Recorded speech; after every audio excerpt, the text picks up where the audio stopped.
Philippe Cobert. Le comédien, à 75 ans, se retrouve aujourd'hui au cœur d'une véritable tempête judiciaire. Il fait face à une accumulation d'accusations qui sont, il faut le dire, extrêmement graves.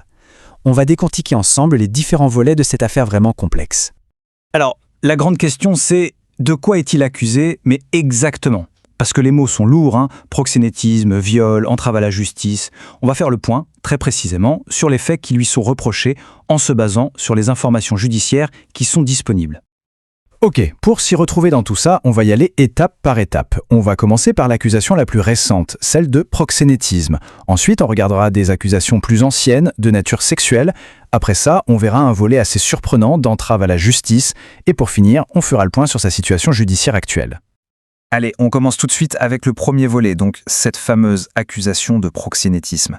C'est le développement le plus récent de l'affaire, avec une mise en examen qui date du 24 novembre. Le proxénétisme, c'est un mot qu'on entend souvent, mais qu'est-ce que ça veut dire concrètement pour la justice? Eh bien, c'est le fait de tirer un profit, souvent financier, de la prostitution de quelqu'un d'autre. Ou plus largement, c'est le fait d'aider, d'assister ou de protéger cette prostitution. C'est une infraction qui est considérée comme très, très sérieuse. Et là, on entre dans le vif du sujet, les actes très précis qu'on lui reproche. Il est soupçonné d'avoir forcé une victime à avoir des relations sexuelles payantes. Et attention, on parle de centaines d'hommes selon les sources. Et pour ça, il aurait lui-même posté des annonces sur des sites de rencontres en utilisant des photos dénudées de la plaignante.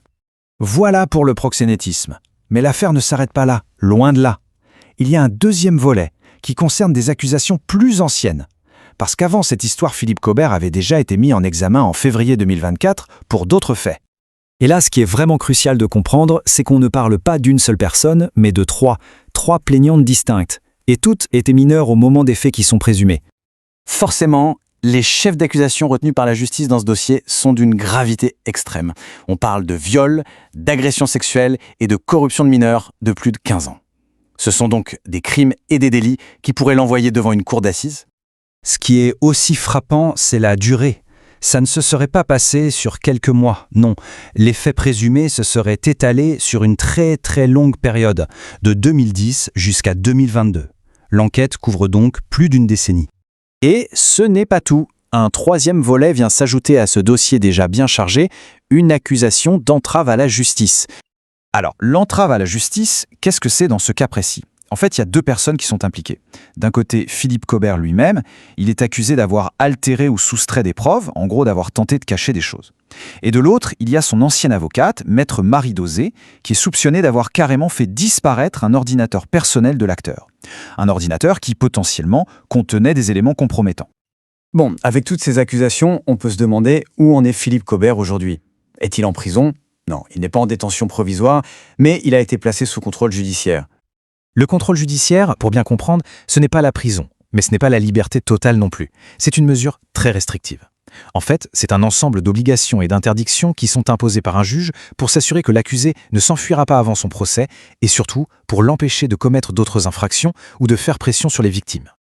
Et dans son cas, ce contrôle est très strict. D'abord, il a l'interdiction formelle de travailler ou même d'être bénévole dans une activité où il serait en contact avec des mineurs.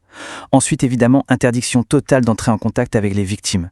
Et enfin, il a des obligations de soins, ce qui veut dire qu'il doit suivre un traitement ou un suivi psychologique. Alors il faut le rappeler, c'est important, Philippe Cobert reste présumé innocent jusqu'à un jugement définitif. Mais quand même, avec 3 mises en examen distinctes pour proxénétisme, pour des crimes sexuels sur mineurs et pour entrave à la justice, le dossier est d'une densité assez rare. La grande question maintenant, c'est de savoir ce qui va se passer. Comment l'instruction va-t-elle se poursuivre? Et est-ce que toutes ces affaires mèneront à un ou peut-être même à plusieurs procès? L'affaire est loin d'être terminée.